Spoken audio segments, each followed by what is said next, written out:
The American wilderness, specifically the Pacific Northwest, held secrets whispered on the wind through ancient firs and along glacial rivers. It was a place where verdant canopies swallowed sunlight whole, creating a perpetual twilight on the forest floor, a tapestry of moss-covered stones and decaying logs. The air itself hummed with an untamed energy, a breath of earth, both ancient and eternal. Here, silence wasn't an absence of sound, but a rich symphony of rustling leaves, distant bird calls, and the murmur of unseen streams.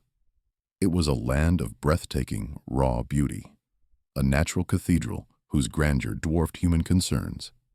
Yet within its vastness, mysteries stirred, unseen by most, understood by few. This was the sanctuary Elias had chosen, a solitary figure dwarfed by the immense landscape, yet intimately connected to its rhythms. Elias wasn't your typical urbanite seeking escape.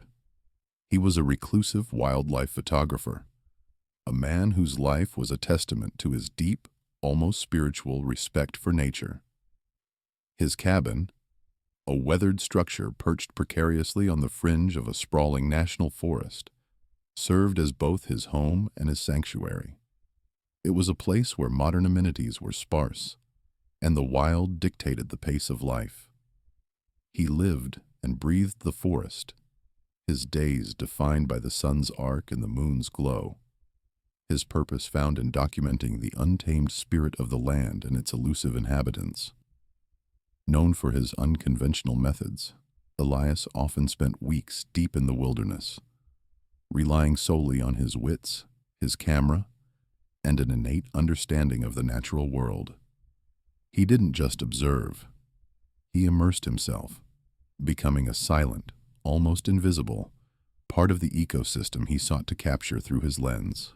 Whispers of his uncanny ability to seemingly disappear into the environment, and his occasional, vague allusions to phenomena beyond conventional understanding had circulated among the few locals who knew him.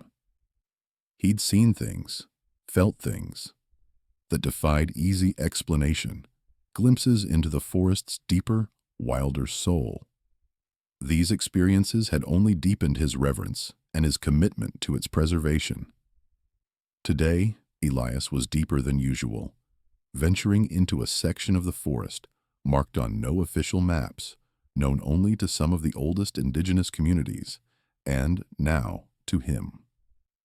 His mission was singular: to find and photograph a particular species of rare nocturnal owl, rumored to inhabit this untouched region.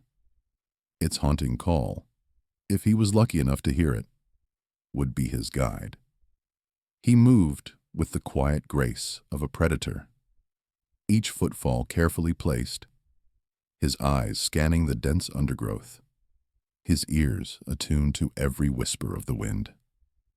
The air grew colder as he ascended, the scent of damp earth and pine needles filling his lungs. Sunlight struggled to penetrate the thick canopy, leaving the path ahead in a perpetual state of dappled shadow. He'd been trekking for hours, his pack heavy with camera gear, provisions, and emergency supplies. The solitude was absolute, a profound silence broken only by his own measured breathing and the distant rush of a hidden waterfall. He was focused, almost hypnotized by the quiet intensity of his search, his mind a finely tuned instrument, processing every rustle, every shadow. He stepped over a fallen log, its surface slick with moss, and then a sudden, horrifying crunch. A sharp, metallic snap echoed through the ancient woods, instantly shattering the serene tranquility. A jolt of searing pain shot up his leg, forcing a strangled cry from his throat. He stumbled forward, pitching face first into the leaf litter, his camera bag digging into his ribs. Disoriented and gasping, he pushed himself up, his heart hammering against his ribs. He looked down, his eyes widening in disbelief and a cold wave of dread. His leg, thankfully, was free, but something else had been caught. A hastily set, old, and dangerously rusty bear trap, its serrated jaws still embedded with splinters of wood and dried blood, lay sprung in the undergrowth. It was a crudely fashioned thing, a relic from a bygone era of unregulated trapping, certainly not meant for bears, but rather for smaller game, though its size suggested something larger than a rabbit. Elias had missed it entirely, obscured as it was by a tangle of ferns and fallen branches. His initial shock slowly gave way to a sickening realization. The trap hadn't caught his leg, but something else. Something large.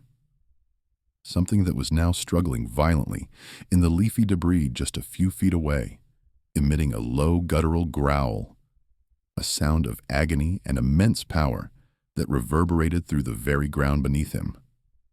It wasn't a bear, nor was it any animal he had ever encountered in his extensive years in the wilderness. The sound was too primal, too resonant, too close to something profoundly human, yet utterly wild. Fear, cold and sharp, pierced through his professional detachment.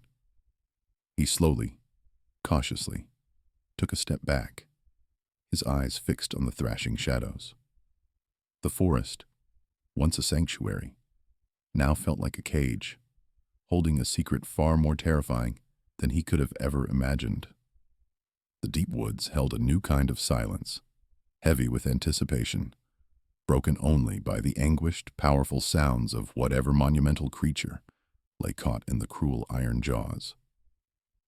Please subscribe to the channel for more unbelievable true stories.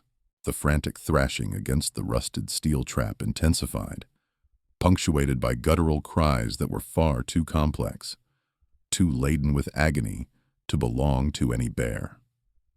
Elias, frozen mid-stride, his camera gear suddenly feeling impossibly heavy, watched in horrified disbelief as a massive, ape-like hand, covered in coarse dark hair, wrestled desperately with the jaws of the trap. The creature was enormous, easily twice his height, its broad shoulders rippling with desperate, futile effort. A low, throaty moan escaped its lips, a sound that reverberated through the ancient trees and settled deep in Elias's gut, stirring a primal fear he hadn't known he possessed. Then, in a brief lull of struggle, its head snapped up. Two large, dark eyes, surprisingly intelligent and filled with pure, unadulterated pain, fixed on Elias. For a moment, the world narrowed to that gaze, a profound, unsettling connection across species. It wasn't a monster. It was a sentient being in agony. The initial shock, the icy grip of terror, slowly began to recede, replaced by a wave of profound sympathy. This was not the mythical beast of campfire tales. This was a living creature, suffering, and Elias, despite his own vulnerability, knew he couldn't simply turn and run. His entire philosophy, his deep-seated respect for all life, screamed against abandonment. His heart pounded a frantic rhythm against his ribs, but a different kind of adrenaline now coursed through him. Not panic, but a fierce, protective instinct. He remembered the old trapper stories, the ones where an injured animal could be the most dangerous, cornered and desperate. This creature, a Bigfoot, a Sasquatch, whatever name humanity had given it, was clearly in immense pain. Its struggle against the trap was relentless, each pull and twist of its powerful limb only driving the rusted teeth deeper into its flesh. A sickening metallic tang of blood was now discernible in the crisp forest air. The remote location, miles from any semblance of civilization, suddenly felt impossibly vast and isolating. Elias was alone, with an injured, monumental beast and a responsibility he hadn't asked for. He took a slow, deliberate breath, forcing himself to move. His voice, surprisingly steady, broke the tense silence. "Hey there," he murmured, his tone soft, almost a whisper. "Hey, it's okay. I'm not going to hurt you." He took another careful step forward, then another, his hands held open, palms visible, an age-old gesture of non-aggression. The creature watched him, its chest heaving, the guttural moans now punctuated by short, sharp whimpers of distress. Its eyes never left his, a mixture of fear and pain and, perhaps, a flicker of bewildered curiosity. Elias knelt slowly, keeping his distance, but still close enough to assess the damage. The trap, an antique steel-jawed design, had clamped onto its lower left leg, just above the ankle. It wasn't one of the small game traps he'd envisioned. This was a formidable device, meant for something much larger, perhaps a wolf, or even a bear, though it looked far too old to be legally set. The trap's gnashing teeth had torn through thick fur and muscle, creating a deep, ragged wound from which dark blood welled and seeped, staining the surrounding foliage. It didn't appear to be a clean break of bone, which was a small mercy, but the trap was deeply embedded, its rusty jaws biting into tendons and flesh with unwavering malice. Infection would be an immediate, grave concern. He realized the full extent of the impossible situation. He had his robust first aid kit, well stocked for human emergencies in the wild, but this was an entirely different magnitude of patient. This creature was not a human, nor was it a common forest animal. Its sheer size and raw power were daunting. One wrong move, one sudden lurch, and Elias could quickly become another casualty of the wilderness. Yet, he couldn't leave it. The image of those intelligent, pained eyes was seared into his mind. He had to try. He had to help. The chilling realization settled upon him. He, a lone figure, in the vast, indifferent wilderness, was this magnificent, suffering creature's only hope? The forest, usually his sanctuary, now felt like a stage for an impossible, desperate drama. The creature, a behemoth of muscle and fur, let out a heart-wrenching bellow, its powerful leg thrashing as a fresh wave of agony coursed through it. Elias, momentarily frozen by the sheer force of the sound, saw its bloodshot eyes fix on him. In a terrifying surge of primal instinct, the Bigfoot lunged forward, trap rattling, its colossal hands swiping through the air where Elias had stood a mere instant before.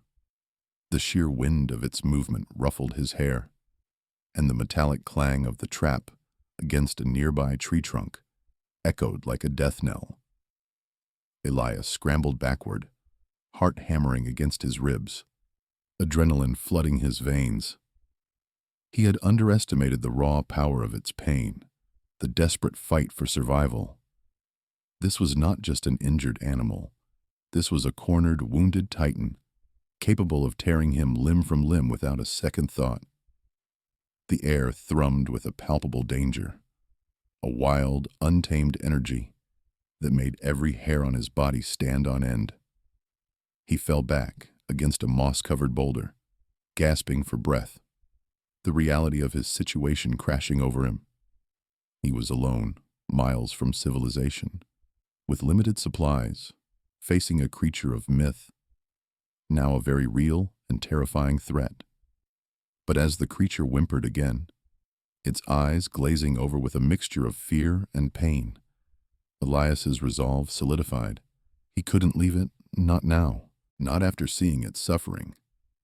His innate empathy, the very core of his being that drew him to the wild, refused to let him abandon this magnificent, mysterious being to a slow, agonizing death. He had to act, and he had to act fast, before the pain drove the creature to further, perhaps fatal frenzy. Slowly, deliberately, Elias reached for his worn rucksack, his movements careful, measured, not wanting to startle the agitated beast further. Inside, tucked away for emergencies he hoped would never arise, was his specialized survival kit. His fingers, still trembling slightly, found the cool, hard cylinder of a tranquilizer dart gun, a tool he'd acquired years ago, primarily intended for self-defense against aggressive bears, or, more often, for carefully sedating an injured animal for rescue if the circumstances allowed. It was a last resort, a tool of absolute necessity. Alongside it were vials of potent sedative, antiseptic wipes, a roll of sterile gauze, and a small tube of powerful, broad-spectrum pain medication. He mentally reviewed the dosages, accounting for the creature's immense size. It would take a significant amount to bring it down safely. His gaze returned to the Bigfoot, whose breathing was now shallow, ragged, its powerful body trembling from exhaustion and trauma. Elias began to speak, his voice a low, continuous murmur, a soothing balm against the harsh realities of the forest. He talked about the rustling leaves, the gentle breeze, the taste of fresh water, anything to distract or calm. He explained, in a whispered monologue, what he was doing, hoping that the tone, if not the words, could convey his intentions. "It's okay, big fellow," he murmured, his hands working quickly but smoothly, loading a dart with the calculated dose of sedative. "Just trying to help. This will make the OE go away. Just a little pinch, then you can rest." The creature watched him, its intelligent eyes tracking his every move, suspicion warring with its overwhelming pain. Elias made no sudden gestures, kept his posture unthreatening, almost subservient. He understood that any perceived aggression could trigger another, possibly fatal attack. He moved in a wide, slow arc, circling the creature, assessing the best angle for the dart. He needed a clear shot, a point where the skin was relatively free of dense fur, and where the dart wouldn't glance off bone or muscle. The thigh, just above the knee, seemed the most viable spot, far enough from the injured leg to avoid further irritation, yet close enough for accuracy. Hours passed, marked only by the shifting light filtering through the dense canopy and the steady, pained rhythm of the Bigfoot's breathing. Elias continued his monologue, his voice hoarse but unwavering. He recounted stories of his childhood, philosophical musings about the interconnectedness of life, anything to fill the silence and bridge the chasm of fear between them. He offered a small piece of dried fruit from his pack, holding it out patiently, but the creature merely blinked, its gaze weary. It was an exercise in extreme patience, a test of wills and intentions. Finally, after what felt like an eternity, the creature's massive head lowered, its eyes half closing. The sheer exhaustion of fighting the trap, the unrelenting agony of the wound, had begun to take its toll. Its vigilance waned, its powerful shoulders slumping, and for a fleeting moment, its guard was down. This was his chance. Elias took a deep breath, his own heart pounding a frantic drum solo in his chest. He raised the dart gun, the small, almost toy-like weapon, feeling ridiculously inadequate against the backdrop of the massive creature before him. He aimed, his hands steady despite the internal tremor, and squeezed the trigger. A soft hiss. As the dart flew, a tiny projectile against a backdrop of ancient forest, and then a faint thwack as it embedded itself in the creature's thigh. The Bigfoot flinched, a low groan rumbling in its chest, but it didn't lunge. It merely looked at the dart, then back at Elias, a flicker of what almost seemed like understanding, or perhaps just resignation, in its eyes. Elias held his breath, watching, waiting for the sedative to take effect. The creature blinked slowly, its enormous frame swaying slightly, muscles relaxing imperceptibly. Its breaths deepened, becoming more regular, less fraught. Within minutes, its eyelids drooped further, and with a soft sigh that seemed to reverberate through the silent woods, the Bigfoot's massive form slumped gently to the forest floor, now truly unconscious, truly vulnerable.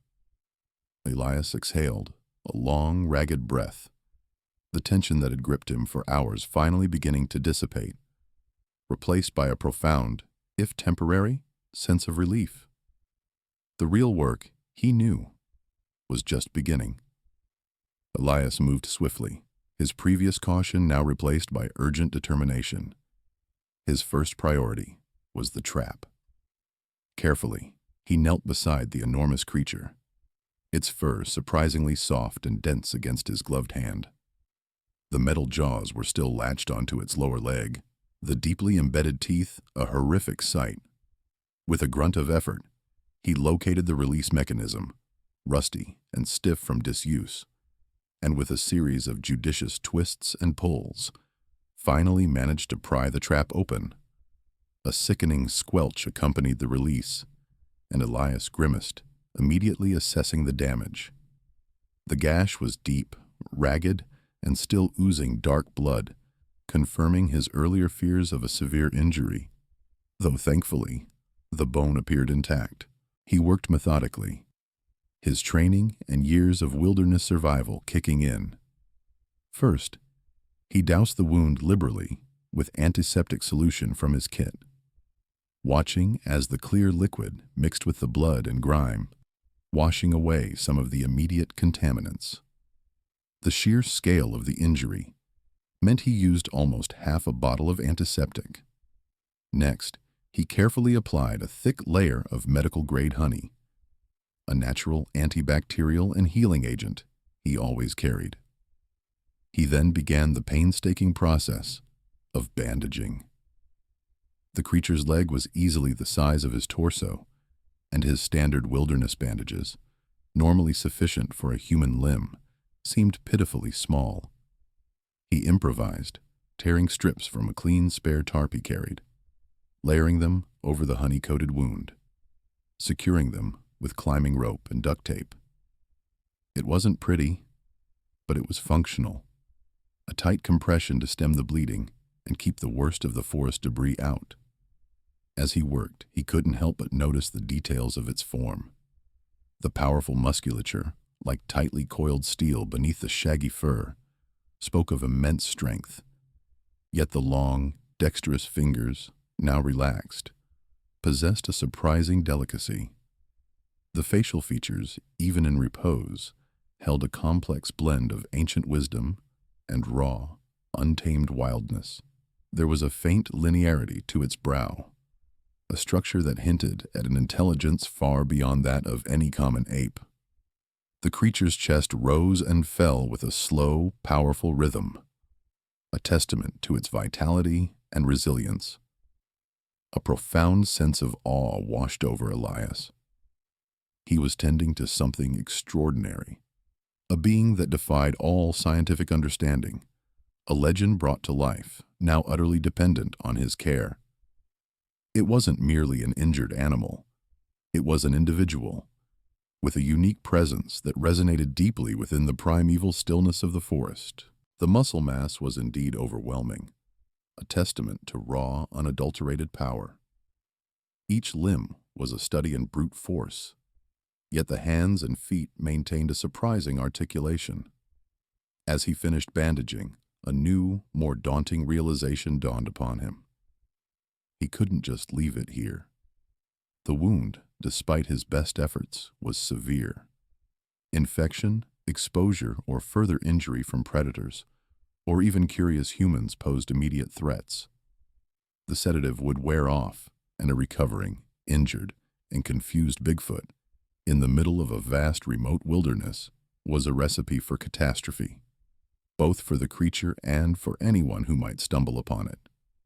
His cabin, isolated as it was, became the only viable sanctuary.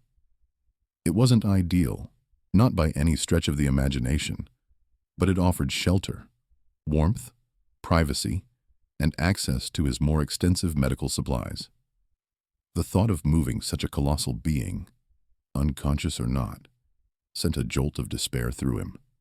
It was a monumental task, bordering on the impossible. He stood up, stretching his aching back, and surveyed the scene. The creature lay sprawled across the forest floor, a dark, imposing silhouette against the dappled sunlight. How much did it weigh? Easily 600 to 800 pounds, perhaps more. He, Elias, was a lean, conditioned man, but he was no strong man. He didn't have heavy machinery, no vehicles that could navigate this deep into the uncharted woods. He was alone, with rudimentary tools, miles from any semblance of civilization. He began to pace, his mind racing through every conceivable option. He had a rudimentary, foldable sled, a robust piece of equipment he used for hauling heavy camera gear and provisions during long expeditions. It was designed for several hundred pounds of dead weight, but this was different. This was a living being, immense and unwieldy, its weight distributed across a vast, irregular form. The terrain back to his cabin was challenging. Steep inclines, rocky outcrops, dense undergrowth, and a winding, barely discernible game trail. It would be an agonizing crawl, a test of endurance and ingenuity that would push him to his absolute limits. His gaze fell upon his ropes, pulleys, and carabiners, standard climbing and rigging equipment he always carried. He also had a small, collapsible shovel and an axe. He would need to clear a path, perhaps even build some crude ramps or levers. The logistics were staggering. He'd have to protect the creature's head, ensure its breathing remained unobstructed, and somehow keep it from jostling the injured leg too much. This wasn't merely about brute strength. It was about applied physics, leverage, and meticulous planning. He started to mentally draw a map of the route back, visualizing the obstacles, the inclines, the narrow passes.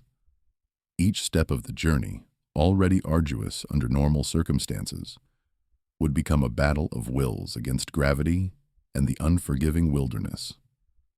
The urgency was palpable.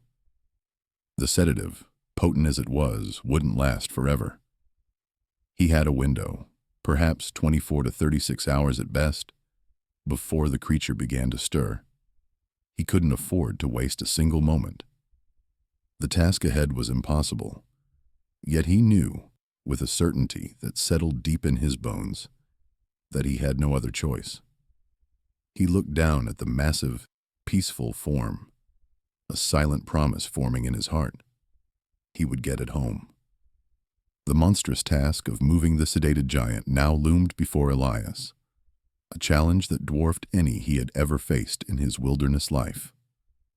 The Bigfoot lay inert, a mountain of muscle and fur, utterly dependent on him. He knew his small foldable sled, designed for camera gear, was laughably inadequate for such a burden, yet it was his only option. With a grim resolve, he began. First, he secured the creature's limbs, lashing them loosely but firmly to prevent flailing if it stirred. Then, using every ounce of his strength and ingenuity, he started the agonizing process of leverage. He found a sturdy fallen log, thick and heavy, and positioned it as a fulcrum. With a thick rope salvaged from his pack, he fashioned a rudimentary sling around the creature's chest, looping it around the log. He pulled, grunting with effort, every muscle in his body screaming in protest. Inch by agonizing inch, the massive form shifted. It was an exercise in pure, unyielding will. He moved from one side to the other, adjusting the log, repositioning the ropes, always thinking, always calculating. He remembered old physics lessons, the principles of mechanical advantage, applying them clumsily but effectively in the heart of the ancient forest. The forest floor was soft, yielding, every movement sinking him deeper into the damp earth, making the task even more arduous. Finally, after what felt like an eternity, he managed to roll the Bigfoot onto the sled. The sled groaned under the immense weight, its lightweight frame bowing dangerously in the middle. Elias reinforced it with spare branches, lashing them tightly with more rope, praying it would hold. The journey back to his cabin, a distance he usually covered in a swift few hours, now stretched into an impossible odyssey. He fastened himself to the front of the sled with a harness he fashioned from his climbing ropes, turning himself into a reluctant beast of burden. Each step was a battle. The sled caught on roots, sank into soft moss, and threatened to capsize on uneven ground. Elias pushed, pulled, and braced. His body aching, his lungs burning, he found himself talking aloud, not to the unconscious Bigfoot, but to himself, a litany of encouragement and exasperation. Just a little further, Elias. One more step. You can do this. You have to do this. His thoughts were a swirling vortex of concern. He knew the sedative wouldn't last forever. What then? Would the creature wake violently, fearful and confused? Or would it simply lie there, trusting? Trust was a fragile thing, earned slowly, easily shattered. He grappled with the ethical implications of his actions. Was he helping? Or was he merely prolonging its suffering, perhaps even endangering it further by bringing it into his man-made world? The profound connection he felt was undeniable, a gravitational pull towards this magnificent, mysterious being. He had seen its pain, its vulnerability, and in that moment, the scientist, the photographer, the reclusive observer had melted away, leaving only the compassionate human. But what did that compassion entail?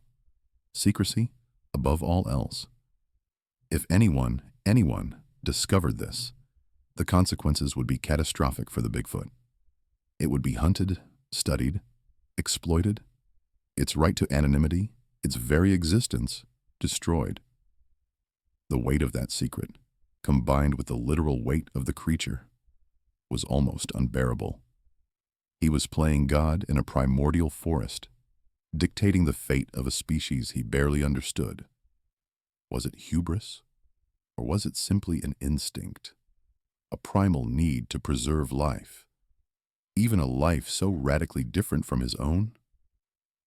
He dragged the sled through dense thickets, pushing aside low-hanging branches that clawed at his face and clothing. He navigated treacherous stream crossings, the cold water chilling him to the bone, the current threatening to rip the sled from his grasp. Each near disaster sent a jolt of adrenaline through his exhausted frame. Once, the sled tilted precariously on a steep embankment, threatening to send the Bigfoot tumbling into a ravine.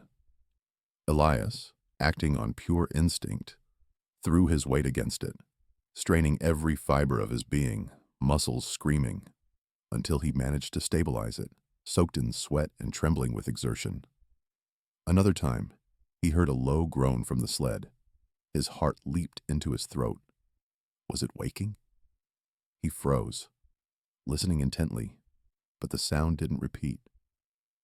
It was merely a sigh, a shift, the deep, heavy breathing continuing unabated. The sedative was clearly still working, but he knew its effects were finite. He had to keep moving, relentlessly, tirelessly. His own body was nearing a breaking point. Blisters formed on his hands, his shoulders were raw from the harness, and every joint throbbed with a dull, persistent ache. He hadn't eaten in hours. His water supply was dwindling, and the chill of the evening air was beginning to bite. But he couldn't stop.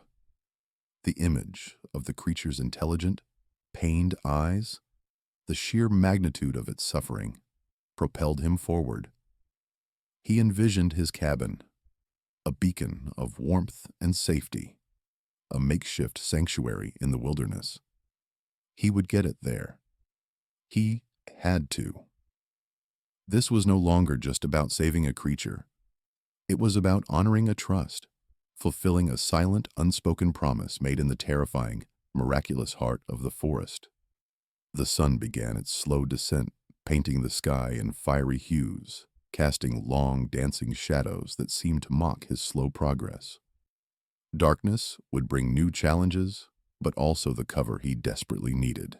He pressed on, one agonizing step after another, a silent, solitary figure, dragging an impossible secret through the vast, indifferent wilderness.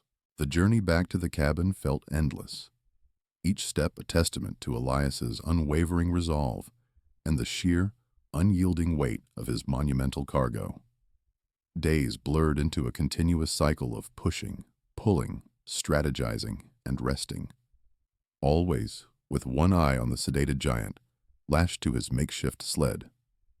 He rationed his dwindling supplies, sharing crumbs of energy bars and sips of water with a creature utterly dependent on him. The forest, once a place of tranquil solitude, now seemed to conspire against him, its roots tripping his weary feet, its dense undergrowth snagging the sled, its slopes challenging his every muscle. But with each agonizing inch gained, Elias felt a strange, primal connection solidifying, transforming his fear into a protective instinct he hadn't known he possessed. He was no longer just a rescuer. He was a guardian. Finally, a faint wisp of smoke curling above the distant trees signaled his destination. His hidden cabin, a rustic haven nestled deep within a secluded valley, loomed like a mirage. Relief washed over him, a powerful tide threatening to buckle his knees. But he pushed through it, knowing the most delicate part of the operation still lay ahead. Maneuvering the immense bulk of the Bigfoot into the relatively small space of his cabin was a puzzle requiring both strength and ingenuity. He used a series of ropes, pulleys, and ramps he'd constructed over the years for moving heavy equipment, now repurposed for an occupant far beyond anything he'd ever anticipated. Slowly, painstakingly, he guided the sled through the narrow doorway, the Bigfoot's fur brushing against the wooden frame, its scent now filling the air of his sanctuary. He nestled the creature onto a large, custom-built platform he usually reserved for drying herbs and animal hides, padding it with blankets and extra sleeping bags to create a soft, temporary bed. The cabin, once sparsely comfortable, now felt impossibly cramped, yet strangely complete with its new, colossal resident. For the next several weeks, Elias dedicated himself entirely to the healing process. His life revolved around the rhythmic cycle of care, administering antibiotics he'd stocked for his own ailments, changing dressings on the massive gash that was slowly, miraculously closing, and providing sustenance.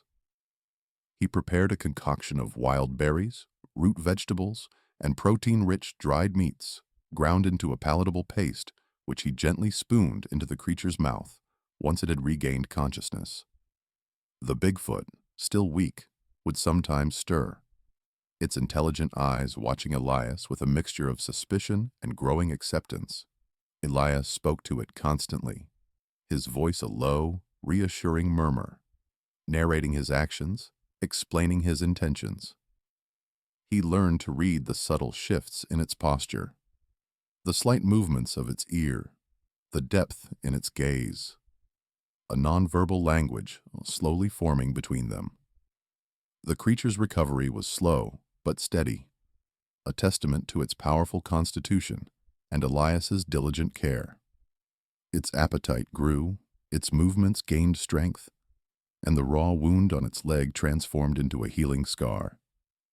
As physical pain receded, a strange, silent understanding began to blossom between them. The Bigfoot, initially wary, even hostile in its pain, slowly started to shed its defensive shell. It would observe Elias with an intensity that spoke of profound thought, its deep-set eyes following his every task, from chopping wood to preparing food. Elias, in turn, found himself studying the creature with an awe that deepened daily. He noticed its surprisingly delicate dexterity when it picked up a piece of fruit itself, the almost human-like expression of frustration when it couldn't quite reach something, the subtle communication of its gaze. This wasn't a mere animal. This was a being of profound intelligence and deep, complex emotion. He witnessed moments of quiet contemplation, the Bigfoot staring out the cabin window into the wilderness, a deep longing in its eyes that Elias recognized as a yearning for its natural habitat. During these times, a profound empathy settled over Elias. He respected its wildness, its inherent connection to the earth, but also recognized its suffering and its capacity for gratitude. One afternoon, while Elias was cleaning the cabin, the Bigfoot, now strong enough to stand and move with a slight limp, reached out a massive, gentle hand and lightly touched Elias's shoulder. It wasn't a demand, nor an act of aggression, but a gesture so purely, unexpectedly tender that Elias's breath caught in his throat. It was a silent acknowledgement, a touch that conveyed volumes about their shared experience, a bond forged in pain and perseverance. Elias began to leave small, natural offerings, fresh berries he'd gathered, particularly aromatic herbs, near the Bigfoot's sleeping area. In return, he'd sometimes find a carefully placed stone or a beautifully twisted piece of driftwood near his own bed, silent tokens of reciprocity. These were not random acts. They were deliberate, thoughtful gestures, indicating a developing intelligence and a growing trust. He spent hours simply sitting in its presence, observing its breathing, its sleeping patterns, the way its magnificent fur caught the dappled sunlight streaming through the cabin window. He sketched its features, trying to capture the elusive intelligence in its gaze, the raw power in its build, the ancient wisdom etched into its very being. The scientific part of his mind was alight with discovery, yet the human part was humbled, overwhelmed by the privilege of this extraordinary companionship. He was witnessing something truly miraculous, an interspecies relationship few could ever dream of, let alone believe. The creature remained silent, never uttering a word. Yet the cabin was filled with a language far older and deeper than any spoken tongue, a continuous, unspoken dialogue between two beings who had found, against all odds, a profound connection in the heart of the wilderness. He knew this sanctuary, this shared space, was temporary, but for now, it was enough. The Bigfoot was nearly recovered, its gait barely betraying the severity of its past injury, the wound now only a fading, puckered scar beneath its dense fur. Elias watched it move, a magnificent, vital presence, ready to reclaim its wild dominion. A quiet joy settled over him, laced with an inevitable sadness. He knew their time together was drawing to a close. The creature's restless energy, its almost palpable yearning for the deep forest, was a constant reminder. He had done what he set out to do, and more. He had not just healed a wound, he had forged an inexplicable, profound connection. One night, as a sliver of moon cast long, dancing shadows through the cabin's single window, Elias was roused from a light sleep by an unfamiliar sound. It wasn't the rustle of a nocturnal animal or the sighing of the wind. It was distinct, human, and disturbingly close. A twig snapped, then another. He held his breath, straining his ears against the silence of the cabin, a silence now punctuated by the Bigfoot's low, agitated rumblings from its makeshift bed. Its head was up, nostrils flaring, its eyes fixed on the door, reflecting a primal alarm. Elias's heart hammered against his ribs. He knew instantly what this meant. Hunters. Or perhaps worse, curious hikers, drawn by whispered rumors of strange sightings, or perhaps even by the lingering scent of something deeply out of place. He slowly, carefully, slid out of his bunk, his eyes never leaving the Bigfoot. The creature's agitation was escalating, a deep growl rumbling in its chest, a sound Elias had not heard since their first terrifying encounter. Its fur bristled, and it shifted its immense weight, clearly ready to defend itself, and, implicitly, Elias. The realization hit Elias with the force of a physical blow. The creature's safety was paramount. All thoughts of scientific documentation, of proving its existence, of the profound implications for humanity, vanished in that terrifying moment. His singular focus became protection, the preservation of this incredible being's anonymity, its freedom. He moved silently towards the back of the cabin, his mind racing. There was a hidden emergency exit, a discreetly camouflaged door built into the back wall, almost invisible from the outside, covered by thick vegetation. He had designed it years ago as a last resort, an escape route in case an aggressive bear or a forest fire ever threatened his isolated sanctuary. Now it was for something far more precious. "They're here," Elias whispered, his voice a strained rasp, reaching out a trembling hand towards the Bigfoot.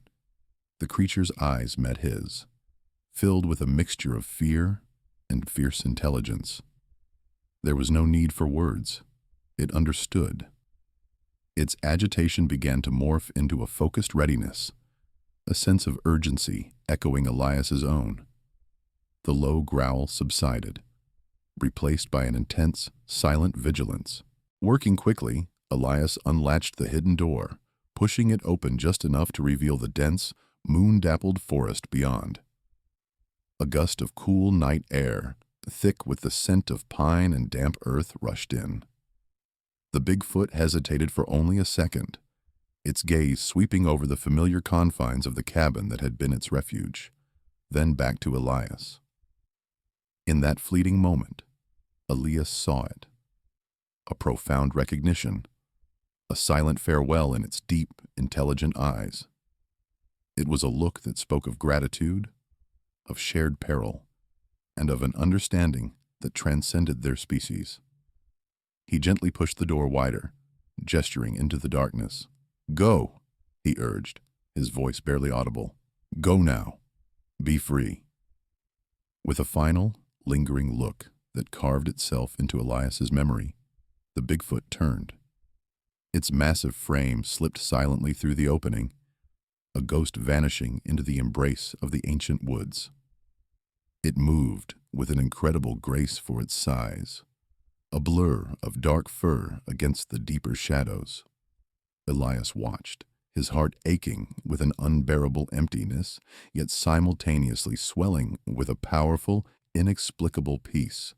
He had given it its life back, its freedom. He had made the right choice, the only choice. Just as its form was about to disappear entirely into the inky blackness, the Bigfoot paused. It turned its head, its silhouette framed against the faint luminescence of the distant forest. It met Elias's gaze one last time. There was no aggression, no fear, only an intense, wordless understanding, a deep, silent bow of reciprocal respect. It was a connection forged in the crucible of vulnerability and trust, an unspoken promise carried on the night wind. Then, just as silently as it had appeared in his life, it was gone, leaving Elias alone in the suddenly vast and empty cabin, the faint murmur of human voices drawing closer through the trees. The back door swung gently shut, its camouflage once again blending seamlessly into the cabin's weathered exterior. He stood there, enveloped by the stillness, his eyes fixed on the spot where the magnificent creature had vanished. A deep sense of loss washing over him, a profound ache in his soul. But beneath the sorrow, an unshakable peace began to settle, born of sacrifice and unconditional love. He had protected its existence, even if it meant sacrificing his chance for scientific discovery or proof. The secret was safe.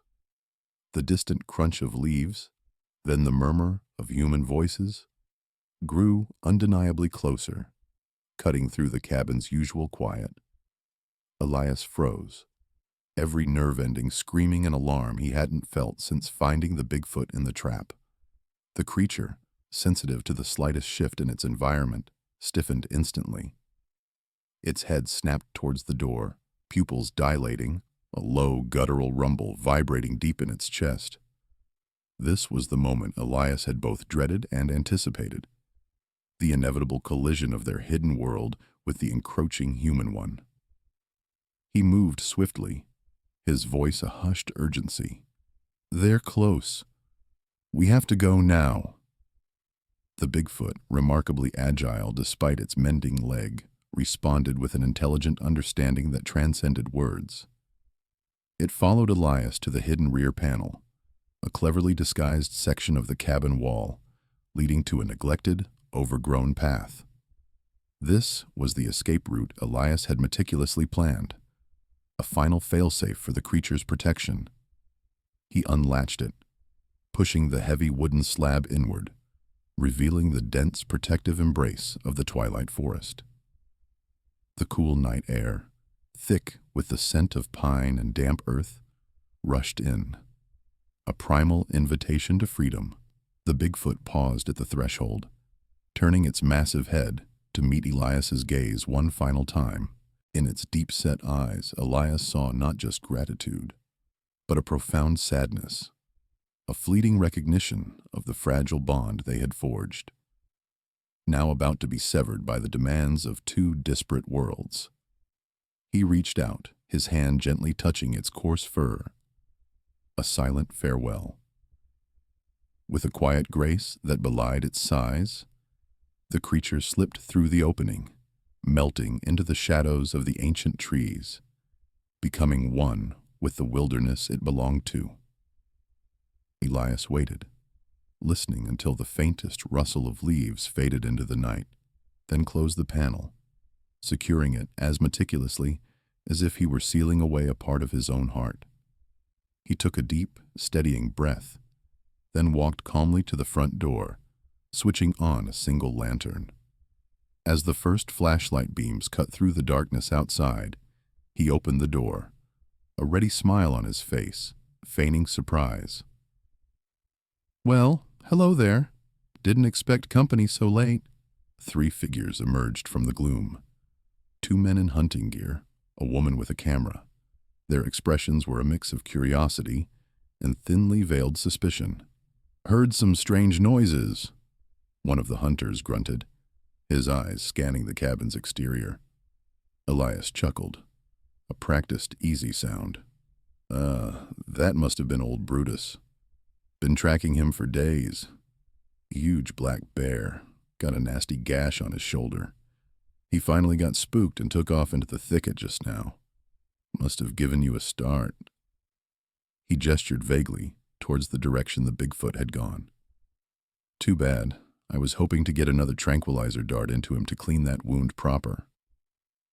The explanation, while convenient, carried just enough truth to be plausible. Elias often tracked and occasionally aided injured wildlife, a fact known to the few locals who ventured this deep into the forest. He spun a tale of a long, frustrating pursuit, the bear's strength, his near misses with the dart, and its recent final escape. He offered them coffee, a warm fire, and a place to rest for the night, deflecting their lingering questions with anecdotes of the forest's unpredictable inhabitants and his own eccentric life. The hunters, relieved there wasn't a more sinister explanation for the sounds, and perhaps a little intimidated by Elias's comfort in such a remote place, eventually accepted his hospitality, their suspicions gradually dissipating under the glow of the lantern and the warmth of the wood stove. The woman, however, kept her camera ready, her eyes still darting towards the forest, a flicker of something unsaid in her gaze. Elias maintained his composure, outwardly genial, inwardly a coiled spring, until the last of them finally departed at dawn, convinced they had merely stumbled upon a solitary, slightly peculiar wildlife enthusiast. In the weeks that followed, an acute silence settled over the cabin, distinct from its usual peaceful solitude. Elias felt the void left by the creature's departure, a quiet ache that resonated through the timber walls. Yet, the forest, in its infinite wisdom, offered subtle reassurances. On his solitary treks, he would occasionally find a freshly broken branch, higher than any human could reach, or a distinctive track in the soft earth by the creek, too large and deep for any known animal. These were not direct encounters, but silent signals, breadcrumbs of existence that told him the Bigfoot was not only alive but thriving. It was a secret language, a confirmation of life, a gentle reminder of their shared past.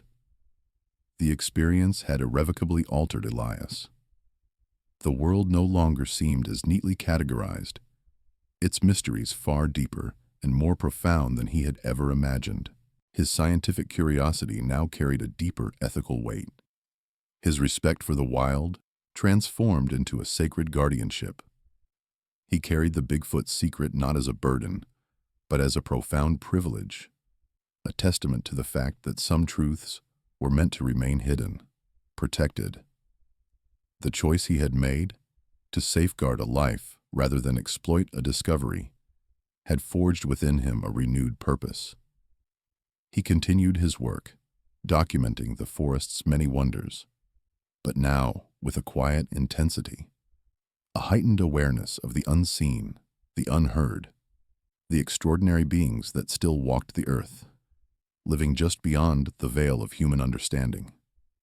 The wilderness, to Elias, was no longer just a subject to observe, but a sacred trust, a sanctuary for both the known and the unknown, whose mysteries he was now pledged to protect, forever bound by a wordless vow made in the heart of the ancient woods. He was a keeper of secrets, a silent guardian of the wild, forever changed by the accidental injury and the subsequent compassionate journey that had unveiled an incredible truth. Don't forget to like this video and subscribe for more extraordinary tales from the wilderness. What other cryptids do you believe exist? Let us know in the comments below, and check out our next video for another incredible story.